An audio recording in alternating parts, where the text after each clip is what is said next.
আল্লাহু আকবার, আল্লাহু আকবার। আজানের প্রচলনের ইতিহাস ইসলামের এক অনন্য দিক। নামাজের জন্য মানুষকে আহ্বান করার একমাত্র মাধ্যম হলো আজান। এটি শুধুমাত্র একটি ডাকই নয়, বরং মুসলিম উম্মাহকে একত্রিত করার মহান আহ্বান। কিন্তু কখন এবং কিভাবে এই আজানের প্রচলন শুরু হয়েছিল?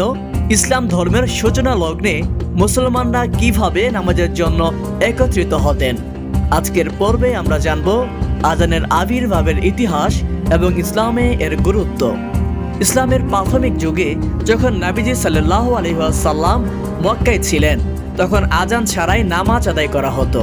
কিন্তু মদিনায় হিজরতের পর যখন মুসলিম জনসংখ্যার বৃদ্ধি পেল, তখন মসজিদে জামায়াতে নামাজের জন্য সবাইকে একত্রিত করার একটি কার্যকর সংকেত নির্ধারণ করার প্রয়োজনীয়তা দেখা দেয়।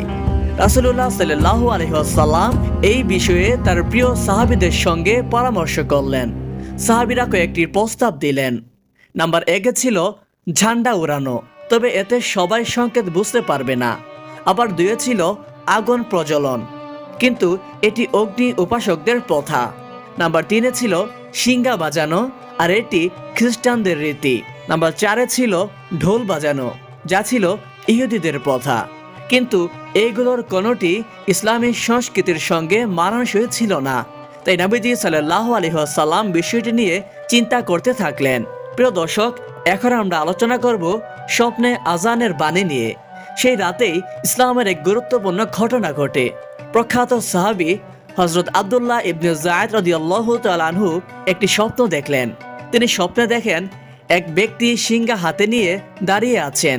তিনি তাকে সিংহাটি বিক্রি করতে বললেন, যেন এটি বাজিয়ে সবাইকে নামাজের জন্য আহ্বান করা যায়।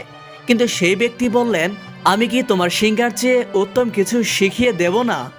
এরপর তিনি আজানের বাক্যগুলো আব্দুল্লাহ ইবনে যায়েদ রাদিয়াল্লাহু তাআলা আনহুকে শিখিয়ে দিলেন। প্রিয় দর্শক, এখন আমি আলোচনা করব এই স্বপ্নের সত্যতা এবং আজানের প্রচলন কিভাবে শুরু হয়।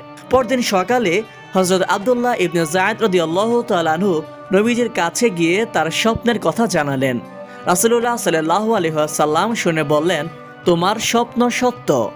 এরপর তিনি নির্দেশ দিলেন হযরত বেলাল রাদিয়াল্লাহু তাআলা আনহু যেন এই আজানের বাক্যগুলো উচ্চারণ করেন, কেননা বেলাল রাদিয়াল্লাহু তাআলা আনহু এর কণ্ঠ ছিল অত্যন্ত সুমধুর। যখন বেলাল রাদিয়াল্লাহু তাআলা আনহু প্রথমবারের মতো আজান দিলেন, তখন সাহাবীরা মুগ্ধ হয়ে শুনলেন। হযরত উমর রাদিয়াল্লাহু তাআলা আনহু দ্রুত নবীজির কাছে এসে বললেন, হে আল্লাহর রাসূল, আমি ঠিক একই স্বপ্ন দেখেছি।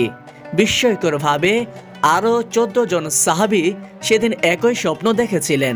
এটি স্পষ্ট হয়ে গেল যে আল্লাহর ইচ্ছায় আজানই হবে নামাজের জন্য আহ্বানের সর্বোত্তম মাধ্যম। প্রিয় দর্শক, এখন আমি আলোচনা করব ফজরের আজানের বিশেষ বাক্য নিয়ে। আজানের মধ্যে বিশেষত ফজরের আজানে একটি অতিরিক্ত বাক্য যোগ করা হয়, আস-সালাতু খায়রুম মিনান নাওম, অর্থ নামাজ ঘুমের চেয়ে উত্তম।